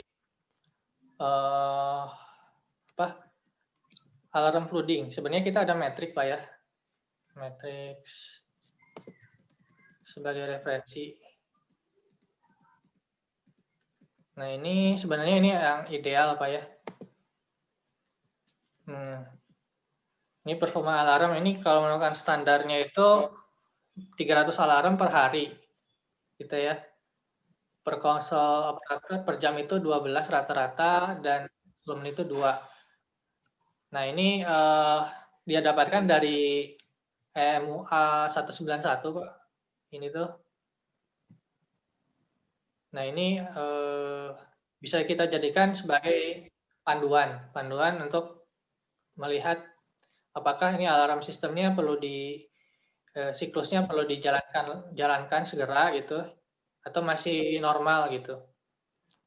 Nah, ini kemudian alarm yang muncul per jam 12 rata-rata, kemudian muncul per 10 menit itu 2 rata-rata, kemudian persentase waktu terhadap banjir alarm itu kurang dari 1%. Berarti misalnya dalam 100 jam atau misalnya dalam 24 jam berarti ya, atau misalnya berapa ya, 100 jam itu 4 hari ya. 4 hari dia 1 jam kurang ada alarm itu. Itu kira-kiranya. Kemudian ini Pareto mungkin ya, Pareto juga. Pareto chart-nya itu kontribusi 10 alarm tertinggi terhadap seluruh alarm itu kurang dari 5%. Berarti mungkin lebih merata lah alarmnya itu. Tidak ada satu alarm tinggi sekali, yang mana kemungkinan itu alarm palsu ya, atau chattering gitu ya. Nah ya, chattering dan fleeting ini, chattering ini artinya yang muncul mati gitu, atau fleeting ini yang tidak bisa direset ya. Nah ini kemudian, oh ya sini ada juga ini, alarm prioritas ini targetnya segini, ini target sih, 80% low, 15% medium, dan 5% high. Tapi ini yang munculnya gitu ya, muncul di konsolnya gitu. Tapi ini bisa juga jadi panduan untuk menentukan jumlah alarm yang tadi Bapak tanyakan ya, mengenai berapa presentasinya gitu. Tapi ini target untuk muncul. Mungkin itu Bapak nomor 2, Pak Edi. Oh ya, sebelum lanjut nomor 3, saya ingin bertanya juga, ini panduan ini untuk satu control room, misalkan kan ada central control room, beberapa control room, nah gitu misalkan. Ya. Nah, ini Pak satu, kalau menurut saya sih ini operator panel itu mampunya segini gitu, satu operator panel. Tapi biasanya satu operator ya ini ya, operator panel berarti ya. Ya, tapi biasanya operator panel itu kan walaupun misalnya banyakan gitu Pak, yang dimonitor tuh kan sama gitu. Jadi load-nya itu istilahnya kebaginya sama, enggak misalnya tiga operator misal, terus jadi alarmnya itu dibagi ada 30 alarm, berarti dibagi 10 kan enggak gitu Pak ya. Jadi 3 operator tetap melihat keseluruhan alarm gitu Pak ya. Jadi jadi ini untuk keseluruhan satu panel, misalnya tren echo gitu. Jadi makanya tadi kita menggunakan 30 alarm per hari ini buat satu tren, walaupun dalam satu tren itu operator ada 3 gitu, ada 2 atau 3 yang melihat. Ya. Oke. Lanjut ke pertanyaan nomor 3 ini. Apakah Yokogawa Odyssey sanggup untuk menghitung alarm flooding? Untuk itu bisa Pak. Jadi sebenarnya bukan menghitung ya. Jadi hanya merecord alarm. Jadi recordnya itu kalau dilihat di slide-slide awal itu saya ada di proses alarm atau sistem alarm itu dia merecord. Nah ini contohnya. Nah ini seperti ini Pak, record ya biasa gitu ya, record. Nah tapi untuk kalau misalnya tidak ada software bisa jadi manual gitu, kita ekspor ke Excel terus kita sort mana alarm paling muncul. Tapi ya tadi kita ada software juga, Yokogawa Sublock, yang mana dia otomatis dari history itu dikelompokin berdasarkan tag-nya gitu, Pak. Berdasarkan tag-nya mana yang paling sering, berapa kali jumlahnya muncul. Di namanya itu Sublock, Pak, software-nya. Oh, itu Exalog. Ya Pak, ini dulu sama bareng project. Karena kemudian ada project upgrade tren G sama H waktu tahun 2017-an, dan salah satu bawahnya ini juga gitu, Pak. Jadi ini sudah bisa mengelompokkan berdasarkan tag, nggak cuman daftar aja, Pak. Kan kalau tadi daftar aja ya, tapi sudah langsung menghitung jumlahnya. Kemudian di sini ada perbandingan respon. Jadi kalau misalnya alarm, mestinya ada respon merubah set point gitu ya, atau merubah atau manipulate variabel, itu ada gambar ke bawah gitu, titik.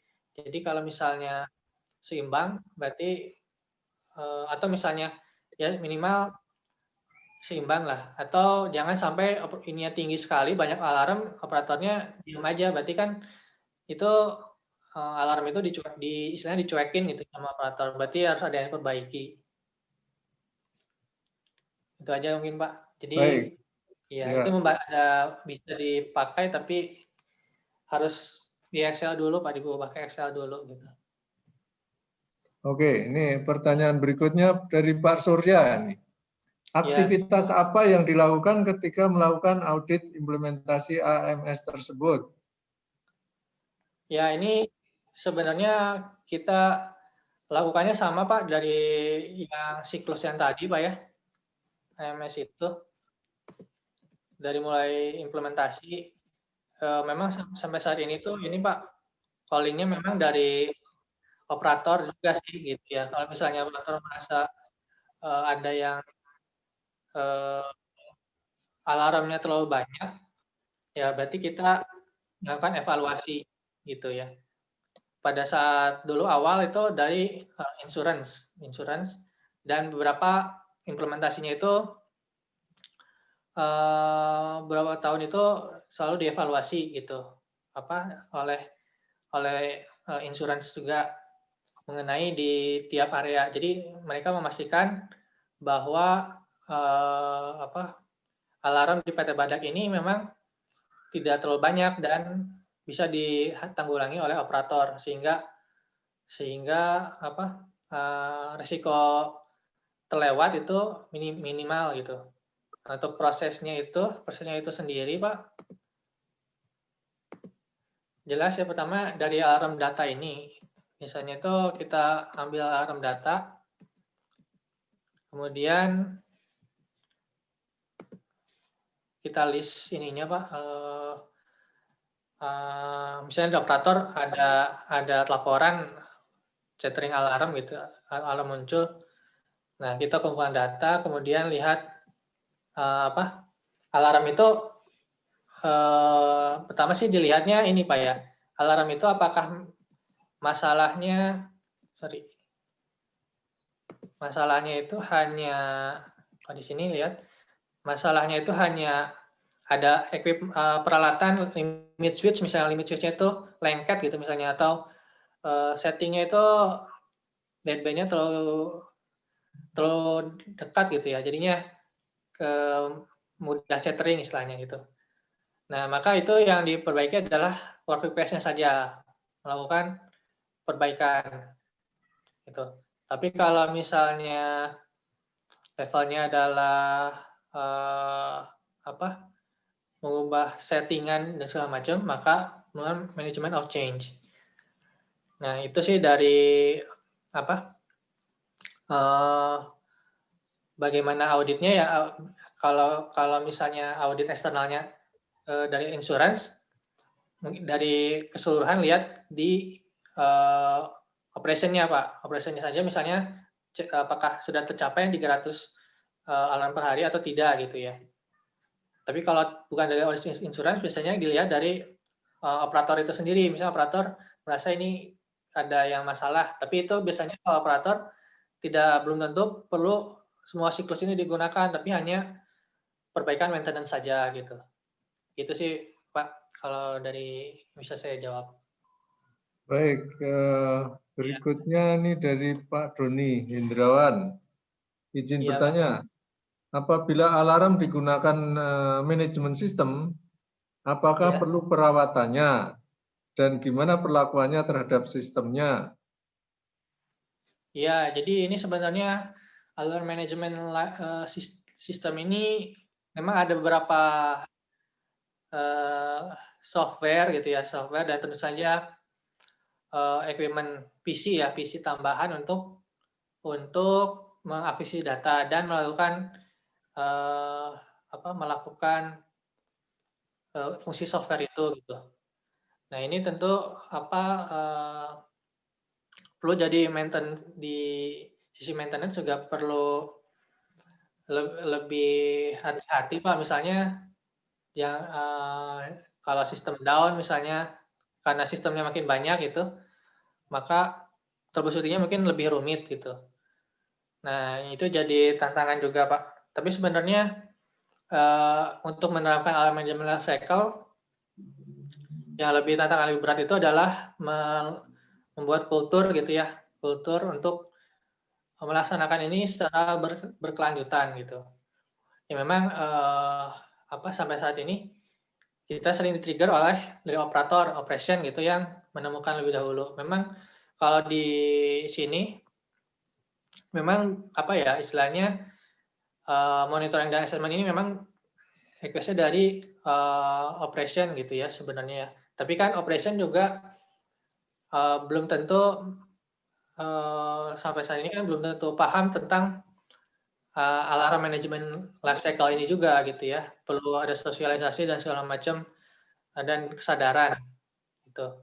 Jadi ya itu sih PR-nya itu maintenance-nya itu ya mungkin bisa diatasi lah istilahnya ya untuk maintenance-nya itu peralatannya, tapi yang menjalankan sistem secara berkelanjutan itu yang dari sisi manusianya justru yang perlu perhatian gitu ya Pak. Itu saja sih Pak. Baik, Iya. berikutnya dari Pak Meyanto Eko Sulistyo. Pada Iya. kondisi apa alarm manajemen sistem ini mengalami kendala? Ya, ini sih Pak, kendalanya kalau saat ini dari sisi langkah-langkah ini kita sudah bisa lakukan Pak ya. Tapi ini kan kalau misalnya kita lakukan terlalu sering juga, ini resource-nya lumayan banyak gitu Pak ya. Kita melakukan identifikasi perlu mengundang berbagai pihak, contoh misal dari operator, dari proses engineering, dari maintenance gitu. Dan itu perlu waktu gitu. Dan kita mungkin tidak bisa lakukan itu sebulan sekali gitu misalnya ya. Nah, jadi tantangannya adalah mengumpulkan orang itu dan itu perlu trigger yang cukup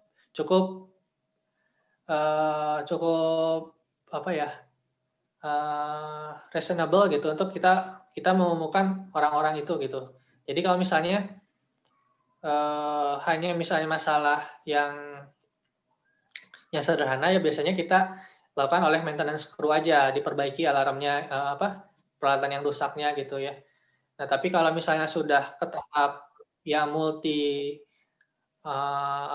multidisiplin seperti tahap yang mengidentifikasi ini, nah kita perlu justifikasi yang kuat untuk kita melakukan itu gitu.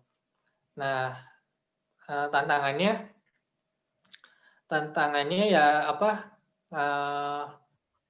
mungkin kita semua harus tergantung dengan kondisi keparahan di lapangan juga ya. Kalau parah mungkin semua sadar bahwa itu perlu diganti. Tapi kalau misalnya nggak semua itu merasa perlu, nah tantangannya mungkin loop ini agak sulit berjalan gitu ya Pak ya, karena tidak terjustify bahwa itu perlu dilakukan gitu. Walaupun mungkin secara ilmiah itu ya mungkin oh ternyata ada beberapa yang harus dilakukan management of change itu. Tapi ya mungkin tidak bisa seluruhnya kita lakukan karena perlu effort gitu yang perlu multidisiplin dan perlu waktu juga gitu. Itu aja sih Pak. Kira-kira. Berikutnya pertanyaan Pak Paul Wijaya lagi nih. Bagaimana jadwal atau frekuensi audit alarm? Nah, audit alarm ini idealnya Pak mungkin dilakukan kemarin itu rencana 2 tahunan sekali gitu ya Pak ya. 2 tahun sekali. Nah, itu yang ideal gitu Pak karena atau itu minimal gitu ya 2 tahun sekali. Tapi kalau itu dirasa memang sudah sering terjadi alarm yang banyak gitu, flooding alarm ulang-ulang gitu ya Pak ya. Karena misalnya jika operasi itu aja tahun lalu itu masih normal, rata-rata masih normal gitu ya Pak ya. Di bawah 300 alarm per hari. Maka mungkin tidak sampai ke audit yang besar ini Pak. Tapi kita lihat monitoring dan maintenance loop-nya ini apakah semua masalah alarm itu sudah diselesaikan atau tidak gitu. Sehingga tidak ada alarm operator sudah merasa alarmnya oke gitu. Nah, audit ini memang periodik memang harus dilakukan, tapi itu mungkin kombinasi ya Pak ya. Antara istilahnya ada condition based dan time based gitu ya. Kombinasi antara keduanya. Karena memang audit ini ya perlu effort yang besar juga, sama seperti yang tadi saya jelasin, untuk menyampaikan semua party itu rasa ini diperlukan gitu. Itu sih sebenarnya jadi tantangan juga sih sebenarnya kalau mau melaksanakan secara rutin gitu. Jadi mungkin sekarang ini mungkin condition based aja sih Pak, bukan time based gitu. Ya. Berikutnya dari Pak atau Bu Ika ini. Mungkin istilah catering dan fleeting bisa dijelaskan lebih detail oleh Pak Ridwan. Oh ya, catering. Catering itu ini Pak, kalau catering.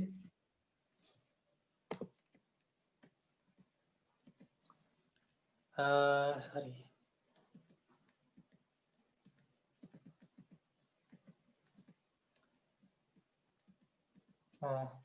Kalau catering itu alarm yang muncul berkali-kali gitu.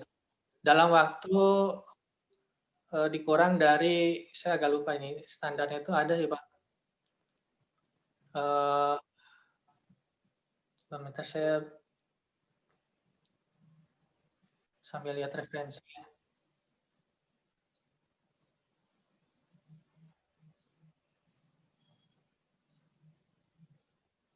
Nah, kalau yang catering itu dia berulang-ulang Bu, ini terjadi, tapi itu ada batasnya waktunya. Saya agak lupa sih, misalnya kalau nggak salah dalam 3 menit. Mungkin nanti saya bisa infokan ini ya kalau ada referensinya ya. Tapi istilahnya itu alarm yang sama muncul dan inaktif itu dalam waktu yang singkat gitu. Jadi soalnya seperti yang kita lihat di layar ini, kalau di sini dilihat yang FCS ini ya, yang recover dan error ini berulang-ulang gitu. Recover, error, recover. Nah ini contoh dari catering gitu. Kalau fleeting itu kalau nggak salah itu alarm yang tidak bisa di reset. Misalnya alarmnya sudah muncul, mestinya sudah normal, tapi dia masih nyangkut gitu istilahnya. Itu juga perlu diperbaiki gitu ya. Itu mungkin sementara saya bisa jawab Pak. Oke, baik. Kemudian ini dari Pak Habib Badarudin, ini Polban. Bagaimana mengatasi alarm palsu? Ya, itu Pak, alarm palsu ini alarm yang sebenarnya kan dia nggak nggak aktual gitu Pak, bukan karena proses.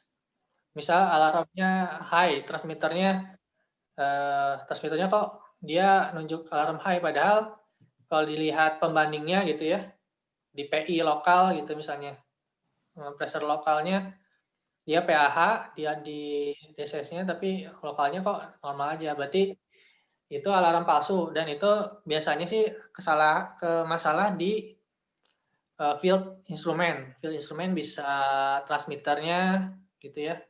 Kalau yang limit apa ya, yang switch itu bisa dari switch-nya. Nah, itu tentu saja biasanya yang pertama dilakukan ya operator pasti manggil kru maintenance Pak untuk memperbaiki. Dan itu cara pencegahannya untuk supaya itu tidak terjadi karena itu bisa juga menyebabkan trip gitu Pak ya. Alarm palsu itu malah mungkin yang paling sering mungkin lebih ya hampir sama lah antara trip karena proses beneran dengan alarm palsu. Nah, untuk mengurangi alarm palsu itu bisa dilakukan itu PM gitu ya, preventive maintenance. Kalau ada kesempatan misalnya secara rutin kita lakukan pengecekan terhadap peralatan instrumentasi untuk pastikan kalau misalnya ada peralatan yang tidak bekerja gitu bisa ketahuan gitu ya. Karena ada misalnya limit switch contoh yang dia bekerjanya di satu titik saja, dia tidak pernah dia misalnya kontak gitu misalnya tidak kontak. Jadi kalau tidak dites tidak belum ketahuan gitu. Nah, untuk mencegah itu terjadi sebelum mencegah itu terjadi sebelum benar-benar merugikan, contoh menyebabkan trip segala macam ya. Salah satu caranya adalah preventive maintenance itu Pak, untuk mengetahui mana yang masih oke dan mana yang perlu diperbaiki atau diganti. Saja Pak, mungkin dari saya Pak. Baik, berikutnya dari Pak Jakwar. Alarm menggambarkan adanya suatu anomali kondisi yang perlu penanganan lebih lanjut oleh operator agar operasional berjalan lancar. Bila alarm banyak muncul, bisa juga karena operatornya perlu refresh kompetensi pengoperasian. Pembatasan persen jumlah alarm apabila tidak tepat malah berpotensi menyebabkan operator terlambat mengetahui adanya anomali. Oh, ini nggak ada pertanyaan nih, berarti ini memberi kontribusi keterangan. Ya, baik. Berikutnya Pak Budi Santoso nih. Daily report didistribusikan ke bagian departemen mana saja? Kalau untuk daily report ini sementara ini maintenance department. Jadi maintenance itu di bawah apa? Maintenance department, sectionnya itu instrumen electrical. Nah, kalau selama ini reportnya itu dimonitor sama kita saja gitu. Itu misalnya reportnya dari lapangan buat panduan by maintenance kalau ada yang kurang baik.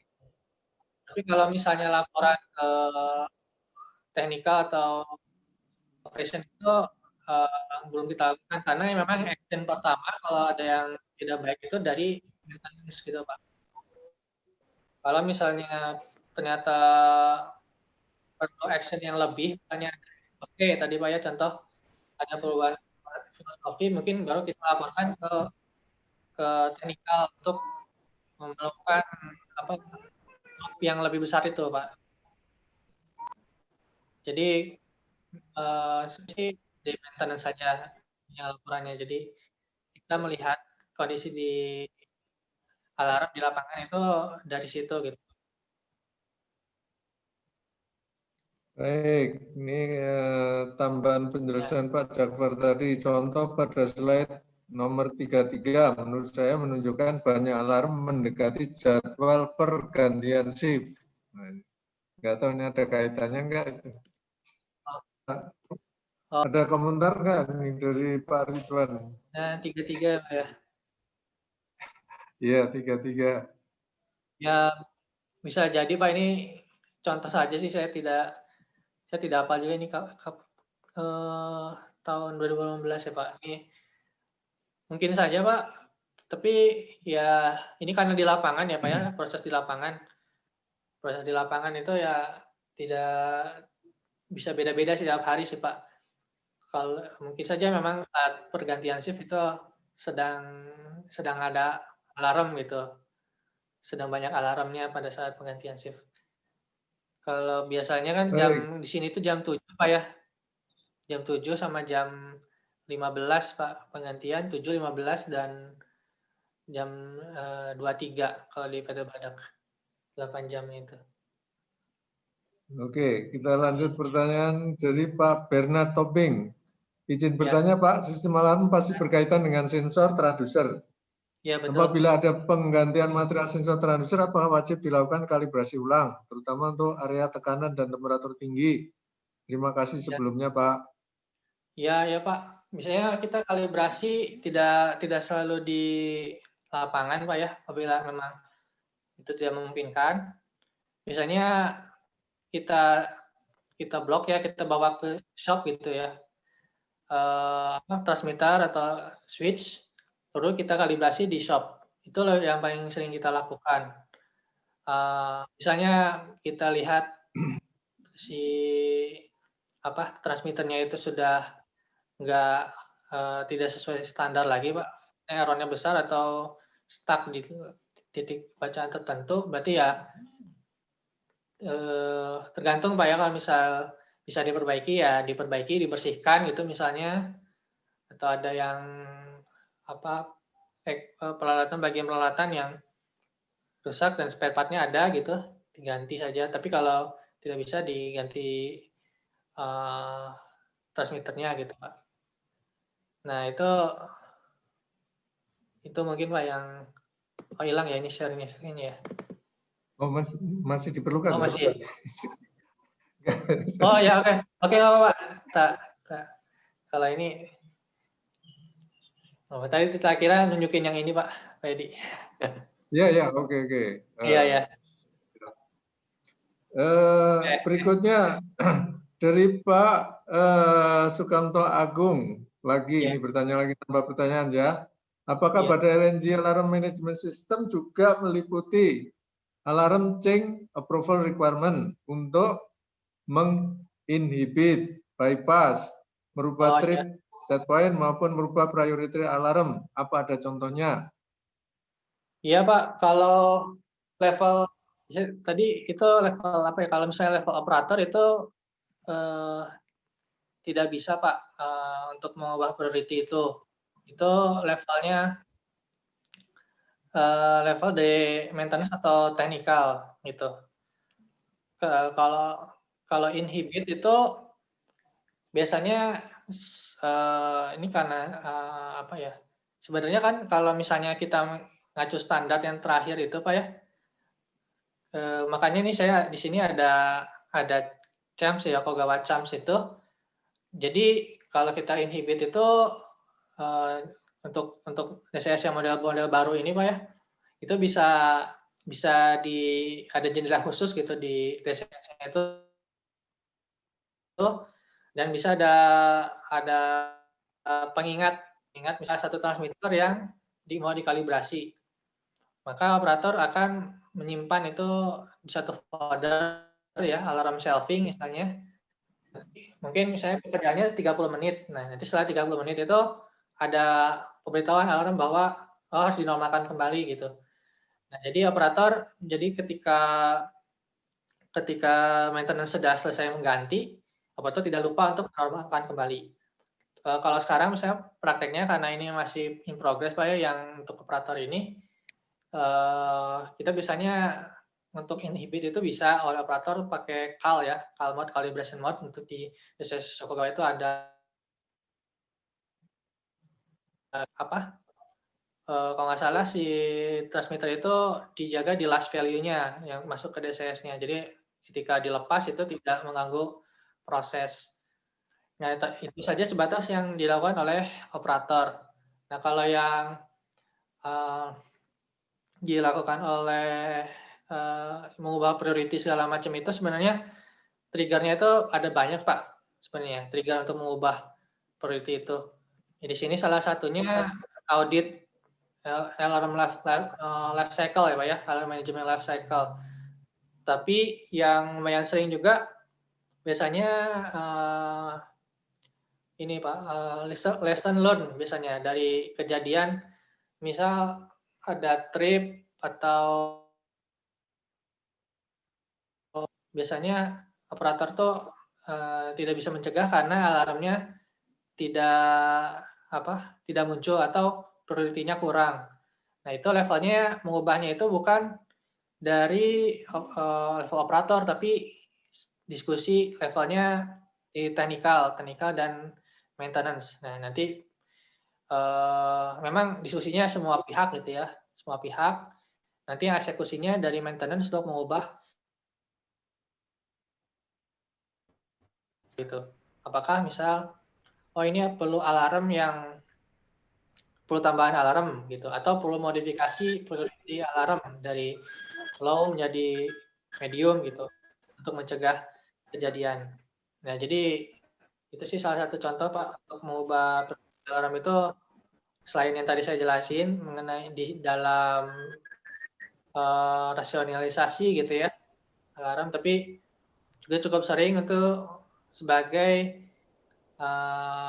recommendation action follow up kalau ada suatu kejadian di plan gitu ya untuk perbaikan ke depannya. Itu Pak yang mungkin saya bisa jawab. Baik, dari Pak Kansa Ambar, izin bertanya, untuk komposisi tim development dan eksekusi implementasi AMS bagaimana ya? Ada berapa orang dan posisinya apa saja? Apakah expert tim eksternal dilibatkan? Ya, waktu pertama memang banyak sih Pak kalau levelnya pas awal-awal gitu ya, awal-awal karena kita ini kan kita ada beberapa tren gitu ya, ada 8 tren, tapi walaupun sekarang 3, tapi saat waktu itu masih ada 6 tren gitu. Nah, 6 tren ini relatif sama gitu Pak ya. Jadi pada saat awal itu memang timnya banyak Pak. Saya waktu itu memang belum bergabung dengan tim AMS itu ya. Cuman saya ikut sama teman saya teman saya jadi PIC gitu ya, teman saya tuh, dan dia bilang sih ada dari cukup banyak lah, mungkin ada perwakilan dari tiap area. Misal dari kalau di Badak itu kan technical department itu ada 3 dulu itu 4 sih. Cuman yang terkait alarm ini ada dari facilities and project engineering, itu bisa mechanical, instrument atau electrical engineer. Kemudian dari proses engineering gitu ya.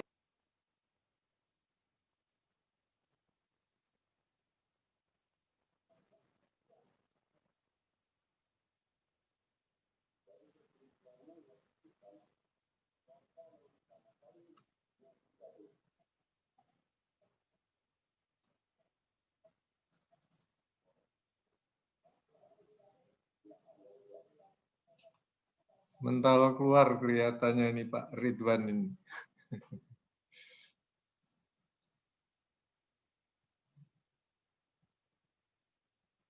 Belum keluar suaranya ini Pak.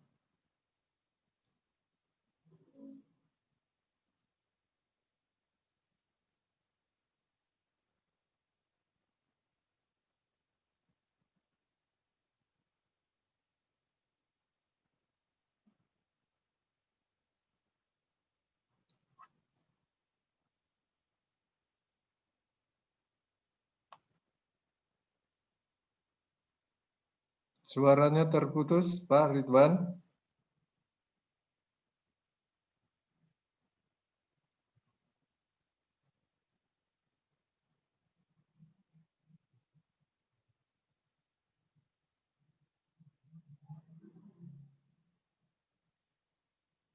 Halo, halo.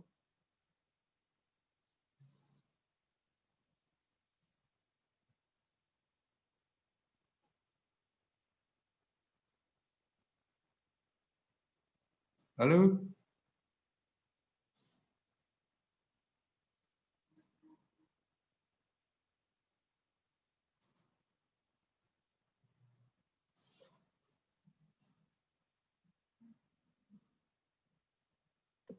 Maaf Pak, terputus ya tadi ya? Iya, terputus, Pak. Iya Pak, saya waktu itu nggak ikut di awalnya itu, tapi kira-kira komposisinya itu dari technical process engineer 2 gitu, instrumen 1, kemudian itu timnya ya, tim yang bekerjanya. Eh, tapi itu di bawah, kalau di kita tuh kan ada lead engineer-nya ya, jadi engineer-nya yang melaksanakan, tapi dipantau oleh lead-nya. Jadi mungkin yang ikut workshop-nya itu engineer-nya, tapi hasilnya mungkin direview oleh lead engineer-nya. Nah, untuk dari maintenance ada biasanya dari kru instrumen ya, karena alarm ini biasanya terkait dengan sensor ya, pasti sensor, transducer, sehingga orang instrumen yang diundang. Kemudian operation itu yang punya areanya, train echo berarti operator 10E. Itu bisa bisa operator panel langsung dan operator yang yang di supervisornya gitu misalnya. Itu saja ya mungkin yang bisa saya jawab, Pak. Kalau yang tim eksternal ada nggak, Pak? Tim eksternal enggak sih, Pak. Dari internal PT Badak saja. Oke. Iya. Kita Terus nggak minta konsultan juga gitu. lesson learn dari tahap preparation dan eksekusi apa ya, Pak? Lesson learn preparation itu ya cukup banyak sih Pak ya, lesson learn itu. Sebenarnya kita kalau kita sudah melakukan sekali gitu Pak ya, kita sebenarnya punya referensi yang cukup banyak. Contoh misalnya kita sudah lakukan di train E gitu ya, itu kita setting karena hampir sama gitu tiap train itu ya prosesnya gitu. Kita bisa hampir copy aja dari tren yang lain gitu. Setting-settingnya paling ada penyesuaian sedikit. Nah, jadi kalau kita sudah bisa implementasikan yang sekali gitu, itu untuk selanjutnya itu lebih mudah gitu sih Pak.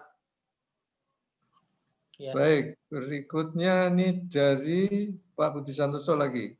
Pertanyaan pertama, alarm delay report didistribusikan ke bagian departemen mana saja dan dievaluasi setiap berapa hari? Ini tadi sudah ya? Sudah Cuman Pak. evaluasinya tiap berapa hari gimana tuh? Nah, evaluasinya ini nggak per hari gitu sih Pak, karena kita nggak menjadwalkan. Ya, jadi kita pertama kan tadi ada report dari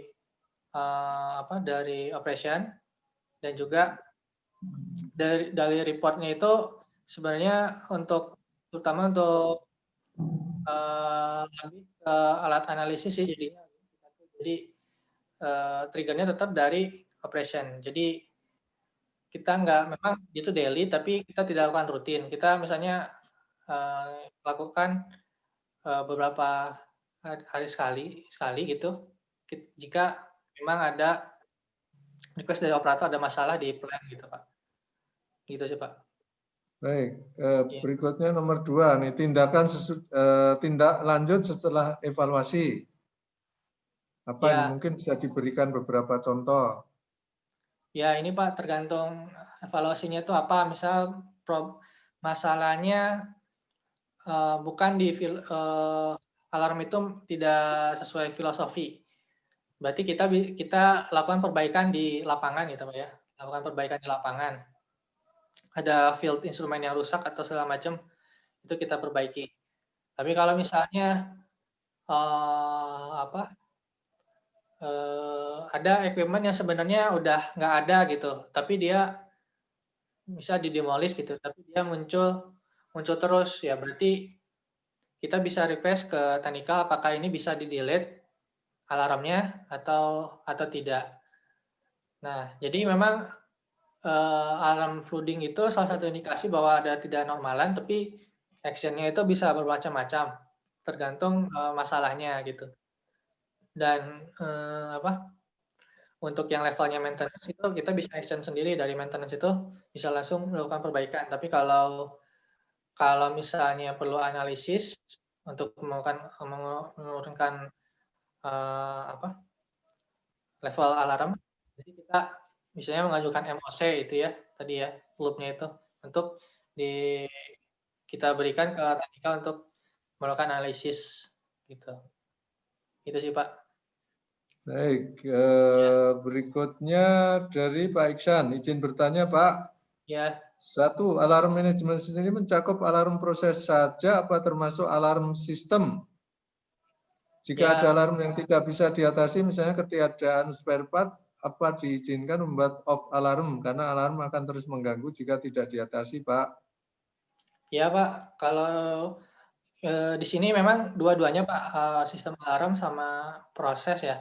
Tapi kalau pengalaman saya sih sistem proses alarm itu jauh lebih banyak dibandingkan sistem alarm gitu. Jadi ya domain tetap proses alarm. Sistem alarm tuh sekali-sekali saja dan biasanya sih operator langsung tanggap gitu ya kalau ada sistem alarm berarti kan ada masalah di sistemnya. Dan biasanya langsung teratasi sebelum parah gitu. Nah, kalau misalnya tadi yang kedua itu apa tadi agak lupa. Kalau misalnya ada alarm terus-terusan memerlukan penggantian spare part nggak ada. Ini apa alarmnya di-off-kan? Iya Pak, itu ada di Yokogawa itu ada sebenarnya AF gitu ya Pak ya. Itu kalau kita lakukan itu memang harus hati-hati. Kita harus yakin juga Pak, misal itu tuh alarm tersebut tuh benar-benar tidak digunakan lagi, itu bisa di AF. Tapi kalau misalnya temporary kita bisa lakukan tetap via manajemen of change. Jadi kita bikin ada, kalau di sini kan di Badak ini ada dokumen MOC itu untuk MOC secara temporary untuk menonaktifkan alarm untuk kasus-kasus tertentu gitu ya. Nah, jadi misalnya setelah penggantian equipment yang baru itu tidak lupa untuk normalkan kembali alarmnya, gitu Pak. Jadi itu sistem untuk mengingatkan. Kalau dari DCS-nya sih ada sistem itu, gitu Pak. Baik, berikutnya dari Pak Heldiansa. Saya ada pertanyaan Pak, berapa persen porsi critical alarm dari semua alarm setelah dirasionalisasi? Berapa lama waktu yang diperlukan operator untuk melakukan action dari critical alarm? Ya, itu ini Pak, roll of time-nya itu 5%, di bawah 5% gitu Pak ya. Persentasenya itu yang critical alarm. Nah, untuk berapa lama operator itu merespon critical alarm, biasanya sih operator istilahnya langsung merespon gitu, langsung merespon terhadap alarm tersebut. Tapi kalau menyelesaikan alarm itu sampai hilang itu memang tidak bisa selalu dipastikan gitu Pak ya. Karena biasanya walaupun operator itu tahu itu alarm high gitu ya. Nah, perbaikannya itu karena dilakukan oleh maintenance itu ya, maintenance department. Nah, itu belum tentu bisa dilakukan cepat gitu. Itu tergantung kapasitas masalahnya. Kecuali kalau misalnya alarm itu bukan terkait dengan masalah equipment, kayak misalnya proses gitu ya. Itu kalau proses mungkin bisa lebih cepat diselesaikan oleh operator gitu. Mungkin dia hanya adjust proses set point dan segala macam sehingga bisa normal. Tapi kalau yang kait dengan kerusakan equipment gitu ya, bagian damage, nah itu alarmnya mungkin benar-benar equipment itu harus mati gitu, harus sebelum diperbaiki. Jadi ya itu variatif juga sih Pak, tergantung masalahnya gitu. Tapi ya saya sering tahu sih biasanya karena di maintenance ya berarti maintenance biasanya yang masalah maintenance, masalah equipment, perusakan equipment. Nah, itu lama juga kan. Jadi tergantung availabilitas spare part juga, gitu Pak. Baik, berikutnya Ya, dari Pak Jakfar nih. Bagaimana hubungan keandalan peralatan vs penurunan jumlah alarm ini? ya itu Pak.